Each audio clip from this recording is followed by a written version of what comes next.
बेटा जी अपना डिस्कशन चल रहा था एक्सेलरेशन ड्यू टू ग्रेविटी, उसका एक्सप्रेशन लाने के बाद हम इस कंसेप्ट पर आ गए थे कि एक्सेलरेशन ड्यू टू ग्रेविटी किसके अकॉर्डिंग वेरी होगा। तो हाइट वाइज वेरिएशन चेक किया, डेप्थ वाइज वेरिएशन देखें। Second case depth from earth surface, दूसरा फैक्टर ग्रेविटेशनल एक्सेलरेशन को अफेक्ट करने वाला कौन है?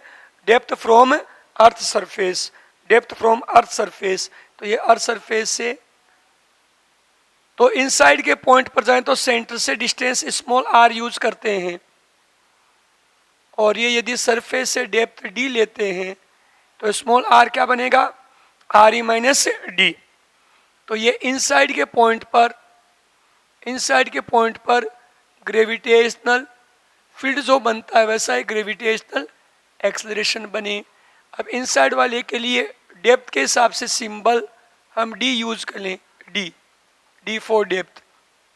तो G M small r upon R E cube. अब स्मॉल आर को मैं capital R E minus D भी कह सकता हूं। जी एम स्मॉल आर होगा R E minus D upon R E cube, ये डेप्थ के लिए। इसको जैसे वहां कन्वर्ट किया था अर्थ सरफेस वाले रिजल्ट के टर्म्स में, वैसे मैं यूज कर सकता हूं जी और 1 minus D upon R E, G 1 minus D upon R E. थोड़ा सोचो यूज हुआ क्या ऐसे। देखो G M upon R E square को जी रख दे, G M upon R E square, earth surface पर जी रखा, रहा क्या? R E minus D upon R E. R E minus D upon R E क्या होगा? 1 minus D upon R E. तो ये रिजल्ट आ गया हमारे पास। इसको आगे कंटिन्यू करें तो मैं बोलूं कि डेप्थ पर equal to G minus G into D upon R E. तो ये डेप्थ पर minus G upon G equal to minus D upon R E, minus D upon R E. हम सरफेस वाले को इनिशियल कहें, डेप्थ वाले को फाइनल कहें, तो final minus initial upon initial, it means delta G upon G. तो delta G upon G equal to minus D upon R E. इसमें माइनस साइन ये बता रहा है कि अर्थ सरफेस से डेप्थ के साथ ग्रेविटेशनल एक्सेलरेशन डिक्रीज होगा, अर्थ सरफेस से डेप्थ के साथ ग्रेविटेशनल एक्सेलरेशन डिक्रीज होगा। तो लिख ले negative sign in above expression shows that gravitational acceleration decreases with increase in depth from earth surface। बेटा जल्दबाजी में मिस्टेक मत कर देना, सेंटर से डिस्टेंस इंक्रीज करेंगे तब तो इंक्रीज होगा सरफेस तक जाने में, लेकिन आप डेप्थ को इंक्रीज करोगे तो सरफेस से डेप्थ को इंक्रीज करोगे, इट मीन सेंटर से डिस्टेंस डिक्रीज होगा। ठीक है, इस पर कुछ क्वेश्चन देख लेते हैं। लिखिए question, calculate height from earth surface, calculate height from earth surface at which calculate height from earth surface at which gravitational acceleration, calculate height from earth surface at which gravitational acceleration is decreased 1%, is decreased 1% as compare on earth surface, as compare on earth surface, as compare on earth surface, as compare on earth surface. तो बेटा जी उसने small change लिया तो अपन direct delta G upon G equal to minus 2h upon R use कर ले। बेटा डेप्थ वाले में ये तो सभी डेप्थ के लिए वैलिड है, क्योंकि इसमें कोई करेक्शन कंसिडर नहीं किया, बस कैलकुलेशन को आगे ले गए थे। जबकि हाइट वाले में स्मॉल हाइट के केस में ही हमें delta G upon G equal to minus 2h upon R E मिला था। तो यहाँ delta G upon G percentage तो कितना दिया? -1%। डिक्रीज का परसेंट 1%, तो चेंज का परसेंट -1%। तो delta G upon G equal to -1/100। और डेल्टा जी अपॉन जी क्या था हमारे पास, -2h अपॉन आर ई, तो -1 अपॉन 100, -1 अपॉन 100, तो ये -1 अपॉन 100, तो माइनस माइनस तो कैंसिल, तो यहां से h equal to R E upon 200, R E upon 200, 6400 upon 200, तो h इक्वल टू कितना, 32 किलोमीटर। तो अर्थ सरफेस से 32 किलोमीटर हाइट पर जाते जाते 1% से डिक्रीज होगा। लिखें question, calculate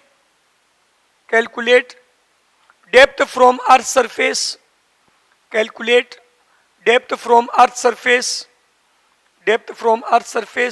at which, calculate depth from earth surface at which gravitational acceleration is decreased, gravitational acceleration is decreased by 1%, is decreased by 1% as compare on earth surface, as compare on earth surface, as compare on earth surface।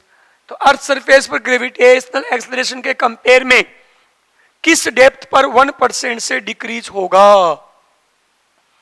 Delta G upon G, percentage change कितना, -1%, 1% का decrease है तो percentage change -1%, तो delta G upon G कितना, -1 upon 100, और delta G upon G कितना, -d upon R E, -1 upon 100, minus minus cancel, तो d equal to R E upon 100, 6400 upon 100, तो डेप्थ कितना आएगा, 64 किलोमीटर।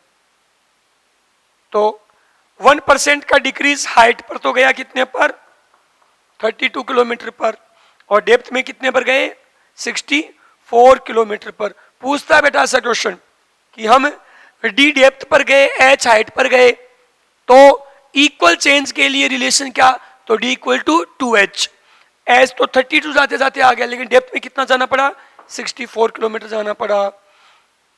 बिफोर लास्ट ईयर ये पूछा कि 1 किलोमीटर हाइट पर जितना चेंज हुआ उतना ही कितनी डेप्थ पर चेंज होगा, तो 2 किलोमीटर पर जाकर के चेंज होगा।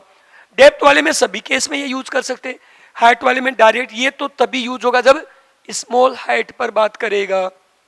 यदि बड़ी हाइट के केस में जाना है तो फिर जनरल अप्रोच यूज करेंगे। चलो लिख लें क्वेश्चन भी उसके लिए। Radius of earth is capital R, radius of earth is capital R. Calculate height from earth surface, calculate height from earth surface, calculate height from earth surface at which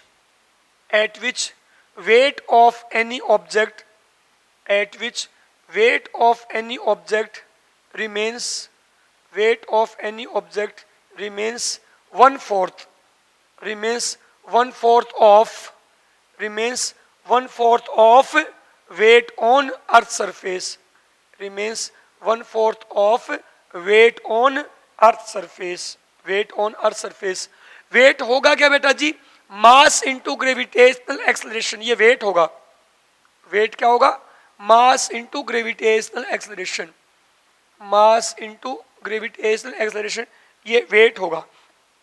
तो height पर wait क्या कहा हमसे, height पर wait कहा surface पर weight upon 4, surface पर wait का 1/4, तो सरफेस पर वेट क्या, मास इंटू सरफेस पर ग्रेविटेशनल एक्सेलरेशन बाय 4, और यहाँ मास इंटू हाइट पर ग्रेविटेशनल एक्सेलरेशन, मास मास कैंसिल, हाइट पर g इक्वल टू सरफेस पर कितना है g, तो ये g बाई 4, और हाइट वाला क्या था general, g upon 1 plus h upon R E का whole square equal to g by 4, ये g cancel, 1 plus h upon R E का whole square equal to 4, root लिया जाए तो उधर से स्क्वायर हट जाएगा, इधर 2 हो जाएगा, तो ये रिजल्ट बन जाएगा 1 plus H upon R E, 1 plus H upon R E equal to 2, तो H upon R E equal to 1, तो H equal to R E, जिसको क्वेश्चन में आर बोला। तो अर्थ सरफेस से रेडियस के इक्वल हाइट पर जाएंगे, अर्थ सरफेस से रेडियस के इक्वल हाइट पर जाएंगे, तब ग्रेविटेशनल एक्सेलरेशन है वो 1/4 हो जाएगा, और 1/4 हो जाएगा तो वहां पर वेट भी 1/4 हो जाएगा। तो ये अपन ने हाइट वाइज और डेप्थ वाइज ग्रेविटेशनल एक्सेलरेशन पर इफेक्ट चेक किया। अब नेक्स्ट में रोटेशन का इफेक्ट देखेंगे, फिर हम जाएंगे ग्रेविटेशनल पोटेंशियल पर, पोटेंशियल एनर्जी पर। तो ग्रेविटेशनल पोटेंशियल और पोटेंशियल एनर्जी के रिजल्ट सेम वैसे ही बनेंगे जैसे इलेक्ट्रिक पोटेंशियल और इलेक्ट्रिक पोटेंशियल एनर्जी के बन रहे थे। तो आज के डिस्कशन को अच्छे से तैयार कर लें। All the best, thank you.